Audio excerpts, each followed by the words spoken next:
Hi, it's Glamma. This is the second of many videos I'm going to be posting. If you haven't seen my first video, check it out. It'll tell you more about me and my mission and intention of what I plan to do as I take us all on a journey through storytelling, messaging, and music. As a professional singer, at the end of each of my videos, I promise I will sing for you. Also, I would encourage you to click subscribe and like so that we can build this together as our journey. Now, I'm posting this video on Mother's Day. This is my family that I love. As a mother and a grandma, I know the hard work, dedication, and challenges it takes to become a good mother. So I applaud all the good mothers out there because in my opinion, it's one of the hardest jobs in the world. You work 24/7 and you never take a day off. So thank you, moms. Now about my mother. My mother was a product of the Depression. She was very malnourished, and in her teen years, the family in the Depression had to decide some of the kids had to work and some of the kids had to go on to school. They had to choose. My mother loved school, but she decided to let her sister go on to get her high school diploma, and my mother went to work. Now, fast forward, she meets my father, and on their wedding day, my mother, being 5 feet tall, weighed 88 pounds, and her waist was 18 inches. My thigh isn't even 18 inches. The one thing she wanted more than anything in life was to become a mother.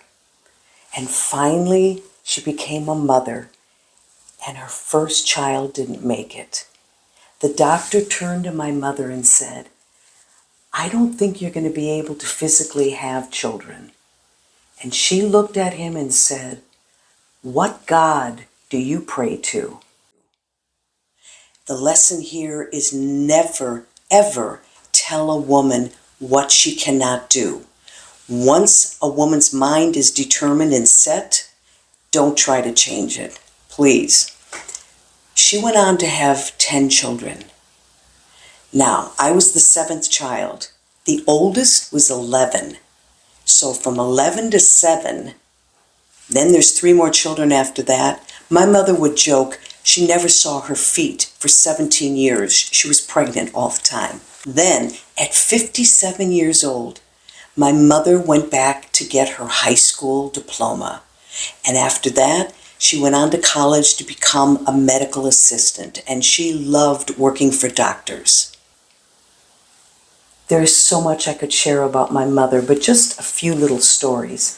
Because she was malnourished and dedicated her life and her body to having children, she ended up with a cane, and then eventually she was in a walker, and then the remaining years of her life she ended up in a wheelchair.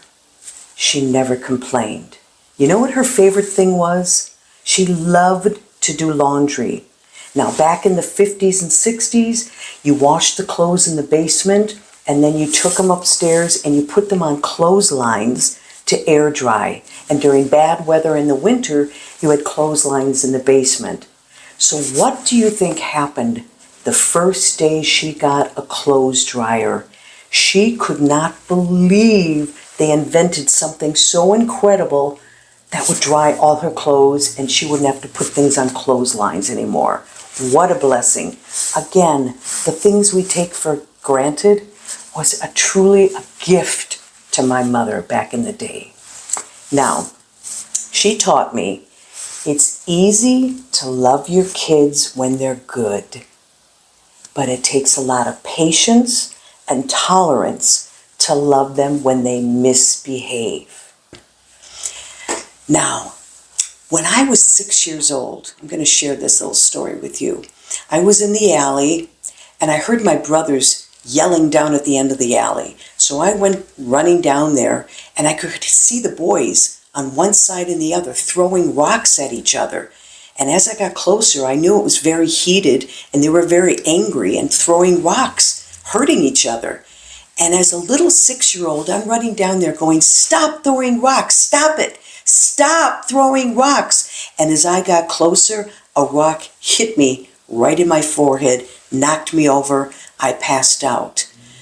I remember, I think it was my brother David who picked me up because I passed out. My brother David picked me up, rushed me home. My brothers followed him, and the boys that were left behind were screaming, I'm sorry, we didn't mean for that to, I'm sorry, we didn't mean to hurt her, I'm sorry. That's the point of the story. Think about what you're doing before you're going to be sorry. Now, I checked out fine, but I still have a little dent in my head, and so my brothers tease me all the time that some of my brain cells came flooding out of there, but it didn't happen. Now, here's the story I'm going to leave you with about my mom that was so impactful for me. There were so many, but this particular one. One morning, we heard all this commotion outside, and 2 houses down, someone broke into their home. So the police were called, and all the neighbors came rushing out into the street.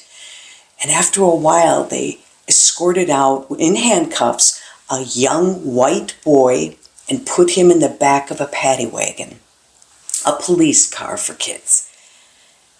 As that car went by, my mother looked in and she saw this boy who could only have been in his early 20s. With tears in his eyes, he looked at her and the car went off. And my mother just stopped and she looked at all the neighbors and said, "Hey, what this kid did was terrible. No one should ever break into somebody's home, ever. But did you ever stop to think what possessed him to have to do this? What is he dealing with in his life that made him feel he had to break into someone's home just to survive?" I'm not diminishing, she said, I'm not diminishing what he did. But did you ever think if you stopped to pray for him, that maybe things might have turned out differently in his life? So as we go forward, let's pray for him that he gets the help that he needs. And the neighbors just looked at her and went, "Oh yeah, okay," and then just walked back to their homes. Well, that's who my mother was. She looked for the good in people.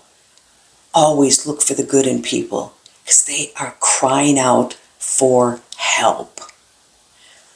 And now, what a segue. And now, as promised, I have a video that I've already recorded. I put this together during 2020.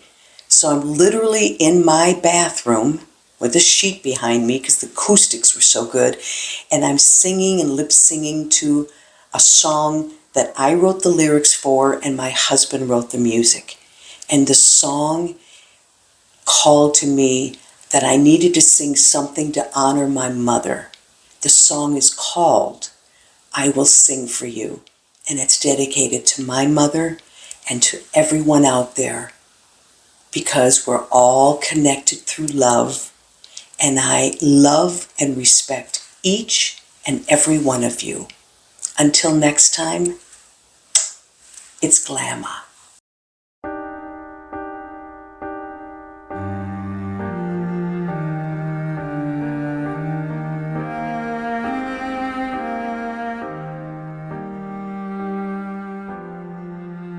Longing to hear your gentle voice, longing to share my thoughts with you.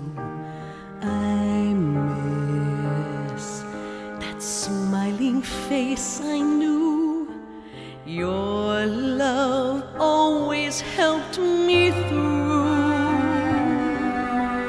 How can I show my love for you?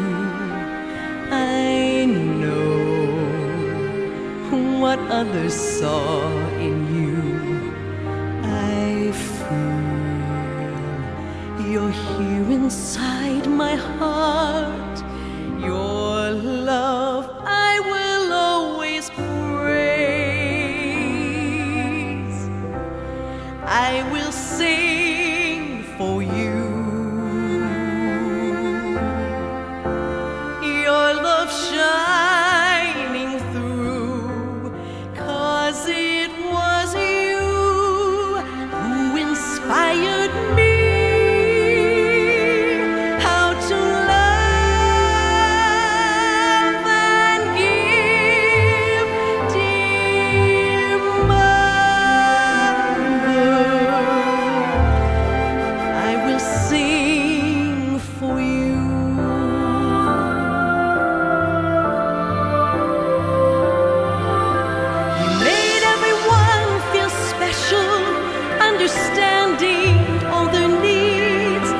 those many acts of kindness were the gifts you